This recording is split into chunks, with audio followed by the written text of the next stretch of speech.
assistant. Hustlers, are you listening?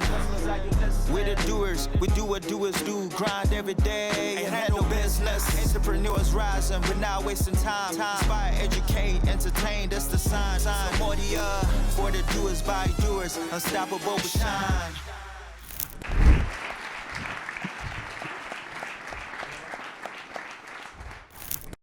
Bonsoir tout le monde déjà, on est content d'être là ce soir, j'espère que vous aussi. C'est cool tout l'engouement qu'il y a eu autour de cette WebFoConf. Nous, ça nous fait super plaisir d'être là ce soir. Puis déjà, je remercie aussi du coup Alexandre et Théo pour leur workshop. Merci, c'était super intéressant. Donc moi, je me présente rapidement, je m'appelle Thibaut. Je suis développeur Webflow chez Digidop et je suis accompagné de Mérieux, qui est Product Designer chez Digidop également. Ça va faire 2 ans qu'on est dans la boîte. Juste pour recontextualiser un peu, ceux qui ne connaissent pas Digidop, nous, Digidop, on est une agence Webflow qui est spécialisée du coup dans la conception et le développement de sites web optimisés pour le SEO et scalables. L'agence a été fondée il y a à peu près 2 ans et demi par Thomas Labonne et Florian Bodego. Ils ne sont pas avec nous ce soir parce qu'ils sont à San Francisco, ils profitent. Je ne sais pas si peut-être qu'il y en a qui ont vu des vlogs sur YouTube de Digidop. Ils sont là-bas, ils nous représentent à la WebFoConf. Et nous, on est contents d'être là ce soir avec vous.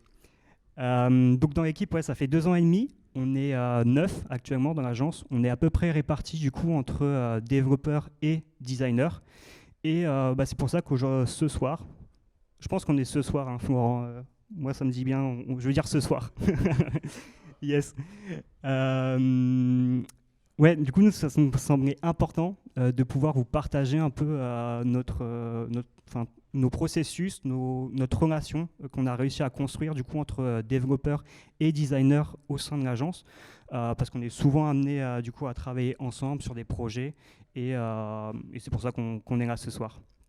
On aimerait juste aussi faire un petit sondage du coup à main levée pour savoir un peu l'audience qu'il y a dans la salle ce soir. Donc c'est juste 2 petites questions, donc si vous vous sentez concerné, vous pouvez lever la main. Première question, on aimerait savoir si dans la salle ce soir, il y a des designers qui ont déjà collaboré avec des développeurs. Ok, ouais, top, pas mal, il y en a pas mal. Vous pouvez baisser la main, merci. Et deuxième question, maintenant on va faire l'inverse. Est-ce que dans la salle, il y a des développeurs qui ont déjà collaborer avec des designers? Ok, ouais, on est presque 50-50, du coup c'est cool le sujet, je pense qui va être intéressant. Du coup, design, développement, c'est un sujet qui est super important parce qu'une bonne collaboration dans un projet qui mêle design et développement, une bonne synergie, ça va permettre de créer tout simplement un projet optimal. Nous, on s'est vite rendu compte au début de l'agence, du coup, on a déjà eu quelques difficultés, on va dire, dans cette relation un peu design-dev, et on a vite compris que ça ne pouvait pas fonctionner. Je prends un exemple, un petit storytelling. Par exemple, on a déjà travaillé avec une autre agence de design. Donc, on avait un client en fait qui nous a contacté uniquement pour développer un site web. Et il avait fait appel du coup à une autre agence, une agence de design pour développer la maquette. Le seul problème en fait qu'on avait eu, et c'est dans les 2 sens, on est autant fautif, on est un peu tous fautifs on va dire, c'est qu'on n'avait pas eu cette relation, on va dire, dans la phase de design. On était intervenu uniquement sur la partie de développement et le problème du coup c'est que ça a rallongé les délais. Théo nous parlait de l'importance des délais, de bien respecter les délais, c'est important pour les clients.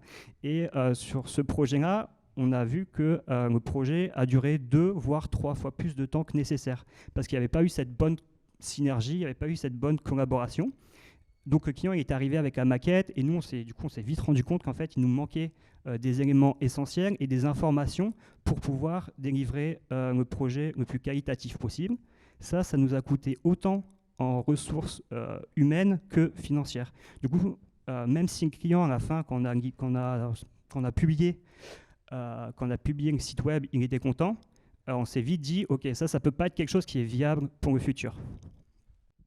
Alors, donc en gros, pour appuyer le point que tu vas partager, effectivement, en tant que designer, donc on parle de notre présentation ce soir, pardon. la relation qui existe entre un designer et un développeur.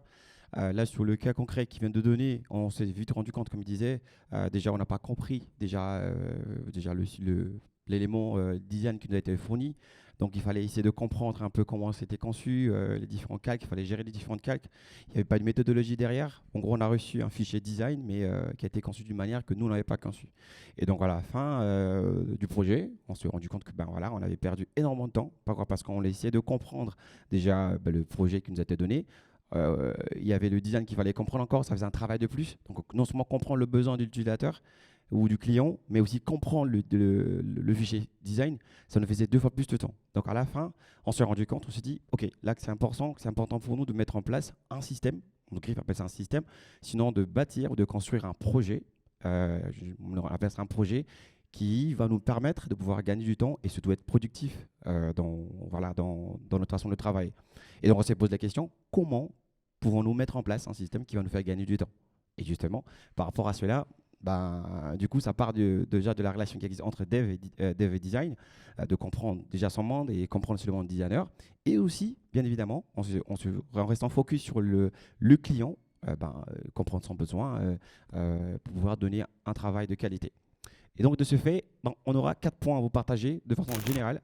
Pour vous partager un peu ce qu'on a pu mettre en place comme process ou démarche, en fait, design et dev dans le projet. Donc, dans le premier temps, on parlera de construire sa relation sur des bases solides.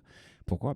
C'est important de comprendre déjà le besoin de l'utilisateur. Si on ne comprend pas le projet qu'on est en train de faire, on ne comprend pas le besoin de l'utilisateur, il est inutile en fait d'avancer dessus parce qu'on va perdre 2 fois plus de temps et encore, ça sera un peu compliqué d'avance. En second tour, on parlera de savoir déjà se dire des choses entre dev et design, pour de savoir déjà si on est sur la même longueur d'onde. Et surtout qu'il est important de savoir si on a tous compris le besoin de l'utilisateur. Et en troisième, on parlera de finir en beauté, ce qui est important. La fin d'une chose vaut mieux que son commencement. Donc, on va se rassurer qu'il est important que l'utilisateur est content et nous-mêmes aussi, on a aimé de faire ce qu'on a vu faire.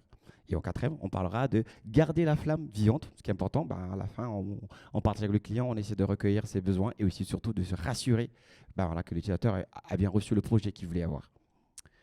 Alors, donc, la première étape, c'est construire sa relation sur des bases solides. On va essayer de partager un peu de ce que nous, on a mis en place de façon globale. Ce qu'on a mis en place, on commence par des petits ateliers. Donc, on a mis un atelier, on utilise la méthode Design Sprint. Pendant la phase Design Sprint, on utilise, on essaie de, bien évidemment, on est tous présents, le designer en tant que je suis, et le dev, bien évidemment avec le client, avec toutes les parties prenantes. C'est une phase qui nous permet de recueillir et surtout de se rassurer déjà le besoin de l'utilisateur. Et cette phase nous permet de pouvoir soutirer et être bien évidemment, comme on disait tout à l'heure, sur la même longueur d'onde d'information et aussi comprendre bien, se rassurer qu'on a compris les besoins de l'utilisateur. Et donc, pendant cette phase, donc nous, en interne, on est une entreprise, en fait, on va dire une startup qui travaille en remote, full remote. Donc, on est un peu reparti partout. On est un peu reparti partout en France. Et donc, on a les sessions des calls qu'on a sur Google Meet. Et pendant cette phase de call, on travaille sur l'outil Figma aujourd'hui, parce que c'est un outil qui nous permet de travailler un peu en collaboration. Et c'est plus simple pour nous d'apporter tout ce qui est commentaires et aussi d'apporter ces suggestions vis-à-vis de projet. Donc, la phase Design Sprint, on utilise l'outil FigJam qui nous permet d'être interactif avec le client. Ensemble, on a des calls, on a télé où on échange, on comprend, on pose des questions, de comprendre le pourquoi, le qui, quoi, comment de son projet, c'est quoi le but. Voilà, on essaie de comprendre pour tirer les informations. Alors, à la suite du projet aussi, on se rassure d'une chose, c'est que la phase Design Sprint nous permet surtout, moi en tant que designer et lui en tant que dev, déjà de se poser la question, de se projeter sur le projet, de connaître un peu la faisabilité de certaines choses et aussi surtout de faire certaines propositions en interne. On peut s'arriver à un point où on fait des propositions, ça me fait penser à tel projet, ça me fait penser à tel truc, et nous, de base, on essaie de mettre en place, on va dire en Griff, une certaine base de données, d'idées, donc en gros une atelier d'idéation, dont on s'en sert pendant la phase, pendant le processus avec le client. Et donc, Thibaut, je laisserai un peu partager, toi en tant que dev, ce que toi, que tu comprends ou ce qui est important pour toi pendant la phase de Design Sprint. Est-ce que tu peux partager un peu ? Ouais, totalement. Juste pour repréciser, du coup, le Design Sprint, ça se présente comment ? En fait, du coup, c'est un COM qui va inclure toutes les parties prenantes du projet. Ça va être un COM de 1 heure ou 2 heures, ça va dépendre de la taille du projet, ça va dépendre du client, ça va dépendre de ce qui va être dit. Et le but, ça va vraiment être de comprendre quels sont les enjeux du client, quels sont ses objectifs, quelles sont ses attentes, également quel est son business. Et ouais, à travers différentes questions qu'on se pose, le but c'est de clarifier tout ça. C'est super important pour un développeur de pouvoir aussi participer du coup à cette phase de design sprint qui n'est pas forcément que le designer. Pourquoi ? Tout simplement pour qu'on puisse partir sur la même base, les mêmes informations. Il ne faut pas que le développeur il arrive dans le projet uniquement à la partie de développement. Ça nous semble important qu'il puisse participer du coup au design sprint pour recueillir les mêmes informations et pouvoir aussi participer activement dans toute la partie design. Nous, ce qu'on se dit, c'est que dans un projet, il n'y a pas une partie design, il n'y a pas un projet design et un projet dev, c'est un projet commun. Du coup, il faut que les deux acteurs, je parle de deux acteurs parce que souvent chez Digidop, on travaille en binôme sur des projets, mais après, ça va dépendre de l'organisation, de votre boîte, ça peut être aussi avec des freelances, des autres agences, mais c'est important que tout le monde soit présent, du coup, et notamment le développeur, je parle pour moi, pour que dans le développement, on puisse faire aussi des choix de développement qui vont être adaptés en fonction de ce qui va être dit dans cette phase de design sprint. Je prends un exemple, un client qui va nous expliquer durant cette phase de design sprint qu'il a un projet qui veut qu'il soit facilement éditable, qui va ajouter beaucoup de contenu. Nous, en tant que développeurs, on va pouvoir du coup se dire dans la phase de développement, ok, on va ajouter plus de choses dynamiques, on va créer plus de collections dans le CMS de Webflow par exemple, pour tout simplement que le client il soit content, il ait son site qu'il peut éditer facilement. Donc là, vraiment, cette phase de design sprint, ok, on pose les bases, on a des bases solides pour partir dans la même direction. Alors, donc suite à cette phase de design sprint, donc nous on a de base ce qu'on a constitué sur la partie design, qui est chapeautée par le designer. On a constitué un fichier qu'on appelle DigiStart, parce qu'on a remarqué, on a fait un constat, c'est que la majorité des projets qu'on avait commençaient de la même manière. On le traitait de la même manière. Donc on est parti sur des biais cognitifs qu'on avait de base, qui trouvaient que c'est un terrain qu'on trouvait qui était facile pour nous de pouvoir aborder un projet. On ne va pas réinventer la roue en interne. Dans ce qu'on a fait, on a utilisé ces leviers de pouvoir mettre en place un fichier qui nous permet, dont on reproduit à chaque projet, on adapte en fonction du projet, donc qui constitue déjà un grand nombre d'éléments, ça peut être des atomes, les molécules ou des organismes en tout cas qu'on a créés de base, dont on va s'en servir dans de prochains projets design ou prochains projets clients. Et donc là, on a un projet DigiStart qui est organisé d'une manière, on a réservé une section de design sprint où on fait le résumé. On a un petit résumé pour toute personne. Donc en gros, moi en tant que designer, je peux être indisponible sur un projet ou un autre. Que peu importe le designer de la boîte qui va reprendre mon travail, il saura comment s'en sortir sur le projet parce qu'il y aura déjà une partie d'un résumé qui lui est présenté. Il comprendra déjà les enjeux qui ont été tirés sur la partie design sprint. Donc tout de suite, il a les qui, quoi, comment. Il comprend les enjeux un peu business aussi. On a une partie charte graphique. Aussi une partie charte graphique, on constitue comme le mot, la charte graphique, mais c'est aussi une section ou une page où on donne une direction artistique sur le projet, bien évidemment qui a été validée par le client. Donc on a une partie charte graphique où on donne les couleurs, les tendances sur le projet. On a la phase wireframe, effectivement. On aurait dessiné les croquis, on a présenté les croquis, tous les parcours utilisateurs, simplifiés ou présentés avec le client. Et cette phase, bien évidemment, on valide aussi avec le client, qui est important. Bien évidemment, avec la participation du dev qui valide certains parcours. Si c'est tellement complexe que ça nous fait perdre du temps, on comprend tout de suite qu'il faut changer. Et aussi, on compare avec la technologie qu'on a aujourd'hui. On comprend qu'elle n'est pas parfaite, mais il y a des manquements. On essaie de voir si c'est important vraiment de s'attarder dessus pour essayer de créer ou de gagner du temps pour proposer notre parcours, qui est la phase de wireframing. Et on passe à la phase UI, qui est la phase où on applique la direction artistique sur la partie wireframing. Et donc, on se retrouve dans une phase où on a un fichier organisé. En tant que designer, je sais où trouver certaines informations. Je peux voir le suivi du travail. Je peux savoir à quel niveau on se situe au terme de process, notre process. Et lui, en tant que dev, quand il vient sur le projet, il va naviguer, il va regarder. OK, si c'est la partie UI, il va pointer du doigt. J'ai parcouru le fichier, j'ai pas complété le parcours. On essaie de revenir ensemble. organiser des calls pour essayer de partager les enjeux sur la partie UI ou la partie wireframing sur les informations qu'il aurait envie de comprendre. Je ne sais pas si tu veux dire quelque chose par rapport au fichier Digistart. Ouais, non, totalement. Pour un développeur, du coup, c'est aussi essentiel de pouvoir suivre un peu tout l'avancement de cette phase de design. Premièrement, déjà pour comprendre un peu comment le designer organise son fichier de design. Nous, on travaille sur Figma, ça peut se faire sur n'importe quel outil de design, mais en tant que développeur, je dois être en capacité de pouvoir naviguer facilement sur le fichier de design et également de suivre l'avancement du projet dans la partie design. Ça permet aussi d'avoir une idée de quand est-ce que va commencer le développement. Là, Merveilleux vous a présenté un peu les différentes étapes que nous, on fait chez Digidop. Et le fait d'intégrer le développeur aussi dans ces différentes étapes, ça peut être intéressant pour que le développeur puisse aussi donner sa vision. Le designer, il va travailler sur le projet, il va avoir sa vision, il va peut-être aussi il va être focus, il va avoir la tête dans son projet. Et il ne va pas forcément avoir tout le temps une vision une vision du développement.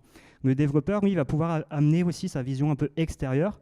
Et dans toute cette phase, ça va permettre de trouver aussi un accord commun entre la vision du designer, du coup, et aussi ce qui va être faisable techniquement dans l'outil de développement qu'on utilise. Donc ça, comment ça se concrétise dans un projet, c'est pas obligé de se faire des calls tout le temps, c'est pas obligé que le développeur il soit sur le fichier de design du designer toutes les heures. Ça peut se faire du coup en travail asynchrone, donc en différé. Sur Figma, l'avantage c'est qu'on peut collaborer sur un même fichier et du coup apposer des commentaires. Donc moi ça peut être intéressant du coup quand je vois que Merveilleux avance sur quelque chose, je vais sur je sais pas, une étape de wireframe ou de maquette, je vais apposer un peu un commentaire pour lui donner aussi mes idées, et lui ça va lui permettre du coup d'avoir une autre vision et de toujours dans cette optique de livrer un projet toujours plus qualitatif. Et donc là, via le fichier Digistart, on se rendait compte qu'on a abordé, on va dire, au moins à 40% un travail qui était déjà derrière, qui était figé derrière chaque projet. Et ça nous faisait gagner du temps. Et aujourd'hui, on n'y est pas encore arrivé. On y travaille, on continue à travailler pour améliorer nos process. Mais aujourd'hui, on est conscient et on est content de ce qu'on fait parce qu'on ne reproduit pas forcément la même chose ou on ne perd pas forcément le temps dans ce qu'on fait. Et donc, on va passer à une autre étape qui est très importante, savoir se dire des choses. C'est une étape, en gros, on va parler de ce qu'on appelle par la passation. Donc moi, en tant que designer, j'étais sur un projet où j'ai collaboré avec d'autres designers. Et donc là, ça va être le côté de remettre le projet entre les mains du développeur qui va développer et aussi apporter son plus-value. Et sans oublier, bien évidemment, on aurait testé en amont certains parcours. Après, entre designers, on sait que des fois, parfois, quand on reçoit certains retours, on reste un peu sur certaines directions parce qu'on est tellement attaché à notre design, on aime tellement garder un parcours. Et c'est aussi une phase aussi dont le dev peut nous exprimer ses frustrations, ou il peut nous exprimer aussi les limites du logiciel qu'il utilise, ou la notion du temps que ça peut lui coûter en fait, en essayant de développer un parcours. Et donc là, la phase de la passation, elle est très importante. Donc lui, je vais avoir un call avec lui en essayant de discuter ensemble, de lui partager les enjeux du client et surtout les enjeux design qui sont sous le projet. Me rassurer, bien évidemment, que voilà, c'est possible de développer cela avec Webflow. On utilise Webflow si on ne l'a pas dit au début. Donc on se rassure. Est-ce que c'est possible sur Webflow? Parce qu'aujourd'hui, on sait qu'on n'est pas illimité sur Webflow, on est un peu limité sur certaines technologies parfois. On se rassure, est-ce que c'est bien important de le faire ou d'insister là-dessus? Donc la passation, c'est une phase où le dev va prendre la main, il va recevoir, ce qui est vraiment important que lui, qu'il puisse avoir les mêmes informations, qu'on se rassure qu'on a les mêmes informations. Et surtout, pendant la phase de design, je suis plus en contact avec le client que lui. Donc, il y a des informations qui peuvent se glisser qu'il n'a pas. Et je suis à ma mesure de lui dire, écoute, il y a des informations que tu as rajoutées parce qu'il a besoin et que c'est important qu'on ait cette section ou cette layout ou ce parcours sur la page.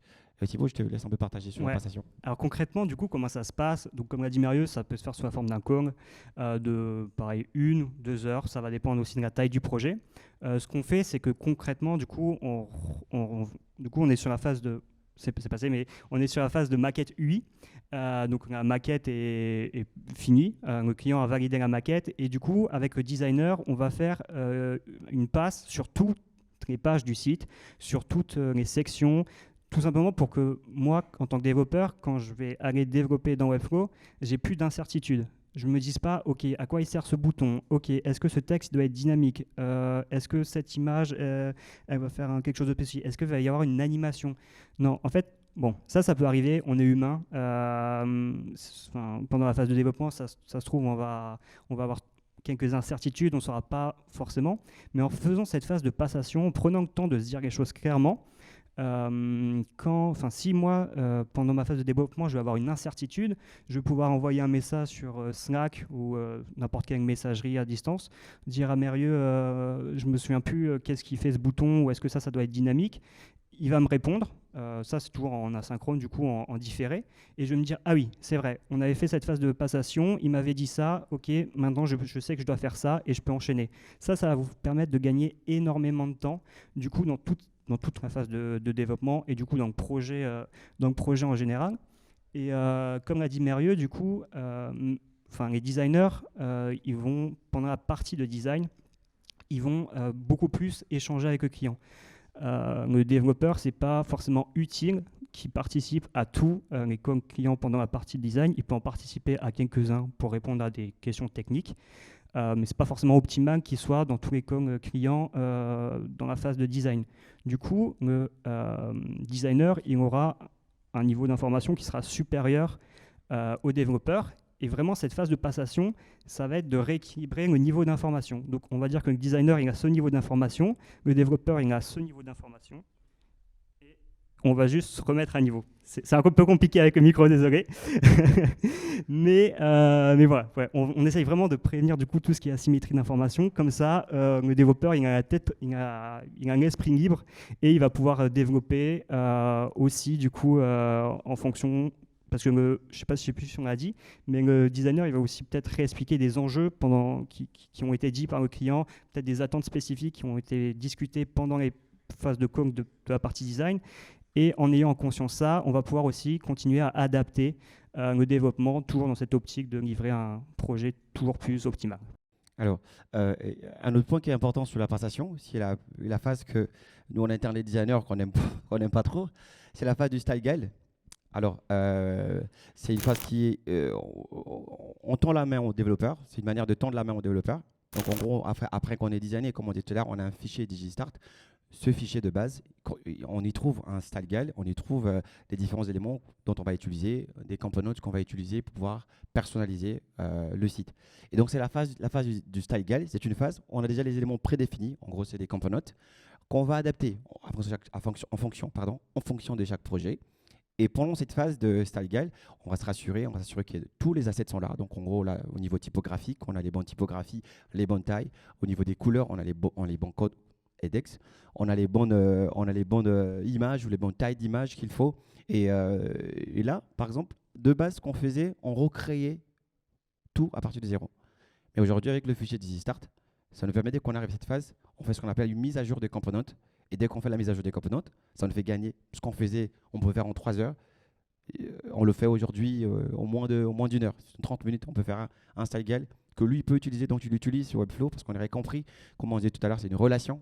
C'est parce que j'ai fait mon travail de mon côté et toi tu fais ce que j'ai fait. Voilà, débrouille-toi. Non, on essaie de comprendre le monde de l'autre. On a compris qu'il y a certaines choses qui se reproduisent en fait sur Webflow. On a certains éléments similaires que nous, en tant que designer, qu'on peut déjà faire en amont, qui peut lui permettre en tout cas d'aborder son travail, notamment le style guide. C'est un élément que lui, dont il commence à développer, il commence par le style guide et il met tous les éléments en place. Donc après avoir passé cette phase de comprendre un peu son monde, on a fini par mettre les points qu'il faut dire des points de jonction entre design et dev. C'est qu'à certains points, on se ressemble sur certains points. Et donc là, la phase du style guide, c'est une phase qui nous permet aussi, surtout, de permettre aux devs de gagner du temps. Pour ceux qui développent sur Webflow, je pense peut-être qu'ils ont fait pareil aussi. Mais en interne, au sein de DigiDop, ce qu'on a mis en place. Et aujourd'hui, je pense que tu peux témoigner quand même ce que ça fait, le style guide. Ouais, alors le style guide, franchement, je pense que c'est le point le plus important de ce qu'on va dire aujourd'hui. Si vous développez dans Webflow et que vous ne faites pas de style guide au début de votre projet, je pense que demain, il faut que vous en fassiez un parce que ça fait gagner énormément de temps. Comme le disait Mario, enfin, je sais que ça ne doit pas être quelque chose de très fun à faire dans un outil design, dans un Figma par exemple.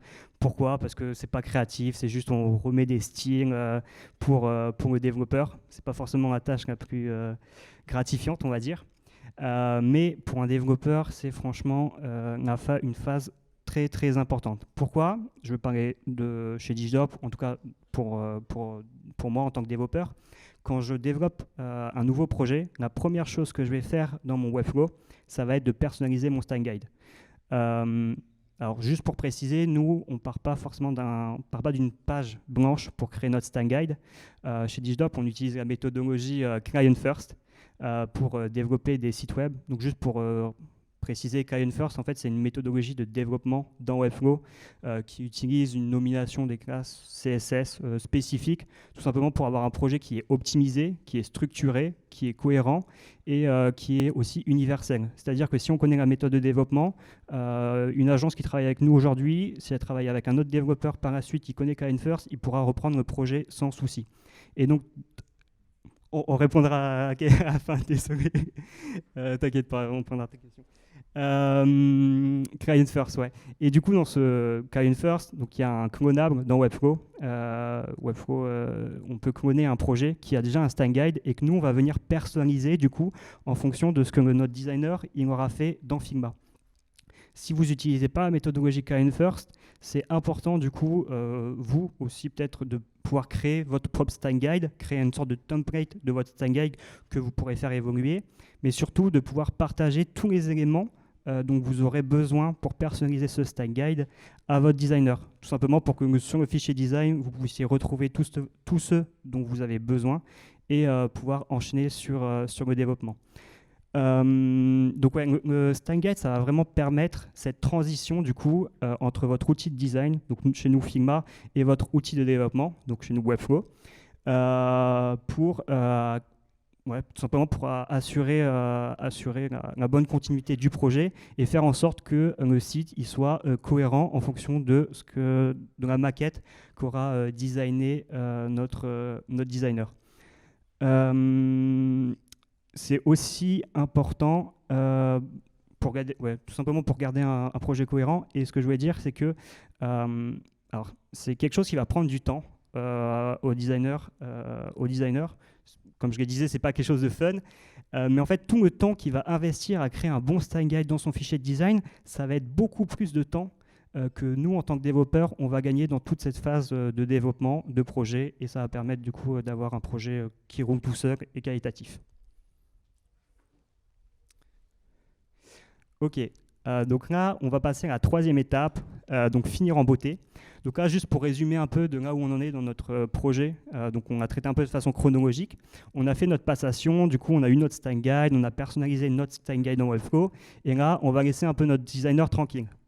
On va passer dans toute la phase de développement, on va développer le site. Comme je le disais tout à l'heure, si pendant la phase de développement, il y a des incertitudes sur la maquette, il ne faut surtout pas hésiter à recontacter votre designer pour lui demander plus d'éclaircissement, voire le client. Et on arrive du coup à la fin de ce projet de développement. Et là, on va venir réintégrer le designer dans ce processus. Comme je le disais au début, on n'est pas sur un projet design, un projet dev. Le designer, il nous a incrusté, il nous a impliqué dans la phase de design. Nous, on doit pouvoir aussi l'impliquer dans toute la phase de développement. Le développeur, il ne doit pas faire qu'à sa tête. Il ne doit pas se dire ok, j'ai respecté la maquette, il a fait ça, moi j'ai fait ça. Bon, peut-être que là, il a fait quelque chose, mais il n'a peut-être pas fait exprès, donc j'ai modifié un peu parce que c'était plus simple.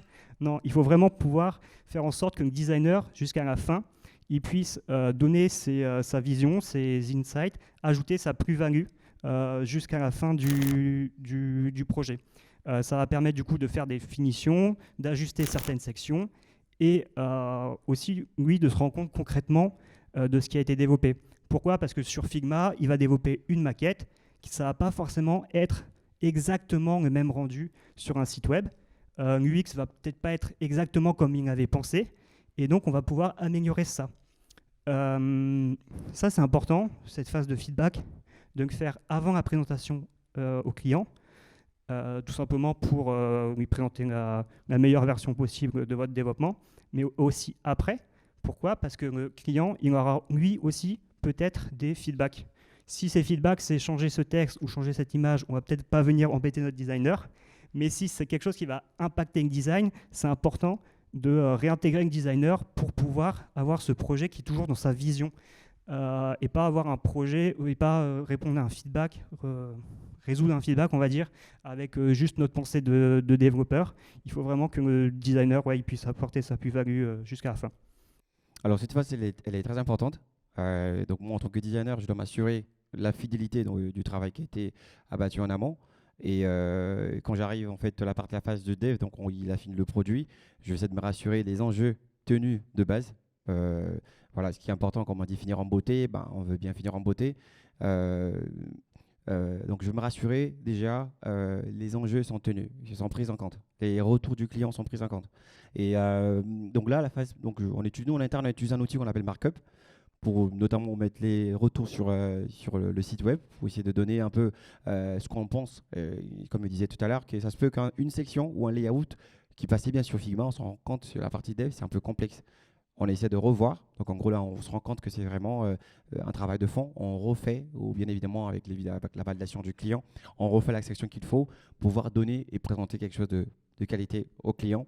Et pendant cette phase aussi, ça se peut aussi que la couleur, les couleurs n'ont pas été prises en compte, soit par j'ai pu peut-être glisser une erreur au niveau de codex, ou peut-être par exemple le couleur a été mal récupéré. Et je vais m'assurer si c'est vraiment c'est la bonne direction. En tant que designer, je lui dis là quand même c'est compliqué. Là, il y a trop d'espace. Là, il y a peu d'espace. Là, ceci. Donc ça va être vraiment une phase de repasse. Pour vous donner un travail d'excellent, un travail de qualité, une phase de repasse, une phase d'affiner le produit qu'on va présenter au client. Et donc on utilise Markup, du coup ça permet de travailler aussi toujours pouvoir travailler en asynchrone, donc en différé. Et on peut aussi, par exemple, s'il y a des sections qui sont plus compliquées, on va dire, vraiment des choses à ajuster. Je sais que chez Digidop, nos designers, ils aiment bien nous challenger un peu sur des animations, etc. Donc ça, on peut se faire un call de 10 minutes sur un Google Meet, par exemple, juste pour ajuster des choses. Et ça permet aussi du coup aux designers de voir un peu nous comment on travaille à l'intérieur de Webflow, se rendre compte aussi des limites qu'on peut avoir et toujours pour les prochains projets, avoir conscience de ça pour toujours dans cette optique d'optimiser cette relation. Et dernière étape, du coup, ça va être de garder la flamme vivante. C'est un peu une phase de rétrospective. Donc là, si je reprends un peu dans notre chronologie, donc on a fait toute cette phase de feedback avec notre designer. Le client a validé, on a publié notre site web, le client est content, ok. Sauf que là, ça nous semble important de ne pas arrêter nos processus à la publication du site, mais aussi, par exemple, de pouvoir se faire un petit call de 15-30 minutes sur un peu comment s'est passé le projet, comment s'est passée la collaboration du coup entre designer et développeur, savoir ce qui s'est mal passé. C'est important de pouvoir comprendre ce qui n'a pas fonctionné, les erreurs qu'on a pu faire et comment est-ce qu'on va pouvoir les corriger pour nos futurs projets. Et c'est aussi super important de pouvoir savoir ce qui a été bien fait, tout simplement pour pouvoir le réappliquer dans le futur ou encore améliorer ce qu'on a déjà bien fait. Alors, donc, la phase de garder la flamme, c'est, comme on dit au début, le processus qu'on a donc, au sein de Digidop. On appelle ça un projet, parce que c'est un projet, c'est quelque chose qu'on fait tout le temps, c'est en continue amélioration. Et donc, c'est un projet, à la fin, comme je disais, on met le point, on essaie de comprendre de phase design, qu'est-ce qui a marché, qu'est-ce qui n'a pas marché. Chaque jour, dans chaque projet, on essaie d'ajuster, on essaie de mettre en place les leviers qui nous permettent en fait, d'améliorer continuellement cette procédure. Donc, je disais tantôt tout à l'heure que le projet, en soi, il n'est pas terminé, et il n'est pas parfait. Mais ce qui est sûr, c'est qu'on est en continue amélioration. Et même si vous avez certaines suggestions, on serait content quand même que vous puissiez nous en faire. Mais voilà, aujourd'hui, c'est la manière avec laquelle on aborde tous les projets et qui nous permet aujourd'hui d'avancer, de donner un travail de qualité et surtout gagner du temps gagner du temps dans ce qu'on fait et d'être productif vis-à-vis de nos clients. Et voilà. Ouais, et juste pour rajouter sur ce point, mais aussi un peu sur tout ce qu'on a dit précédemment, là on a beaucoup parlé de designers et développeurs parce qu'on travaille souvent en collaboration chez Digidop. Enfin, moi je travaille souvent avec des développeurs, avec des designers et inversement. Il faut savoir que je ne travaille pas forcément toujours avec Mérieux. Mérieux, il ne travaille pas toujours forcément avec moi. On est beaucoup dans l'équipe, du coup on tourne. Et ce que je voulais dire, c'est que vous aussi, par exemple, vous pouvez être amené à travailler avec des agences, avec des freelances, etc. Et il ne faut pas se dire que ça ne sert à rien, on va dire, de faire toute cette phase de rétrospective. Pourquoi ? Parce que je ne travaillerai plus avec cette personne dans le futur. Ça peut être intéressant toujours d'avoir quand même cette phase de débriefing pour pouvoir savoir ce qui s'est bien passé du coup avec cette personne et potentiellement me réappliquer dans de futurs projets. Et toujours dans cette optique d'avoir des processus en constante évolution. Aussi pour préciser ce qu'on dit aujourd'hui, on est dans un domaine qui évolue super vite. Ce qu'on dit aujourd'hui, ça fonctionne pour nous, mais si ça se trouve, dans 6 mois, ce sera complètement obsolète. On l'espère pas, mais on ne sait pas. Donc vraiment, toutes ces étapes dont on a parlé, c'est des processus qu'on met à jour constamment et qu'on vous invite aussi à challenger, vous, dans vos projets et dans vos projets tout simplement. On espère que ce talk vous permettra du coup d'avoir des points que vous pourrez réutiliser dans vos futurs projets. Et là, on peut passer à une phase de questions. Si vous avez des questions, surtout, n'hésitez pas à les poser et puis on essayera d'y répondre.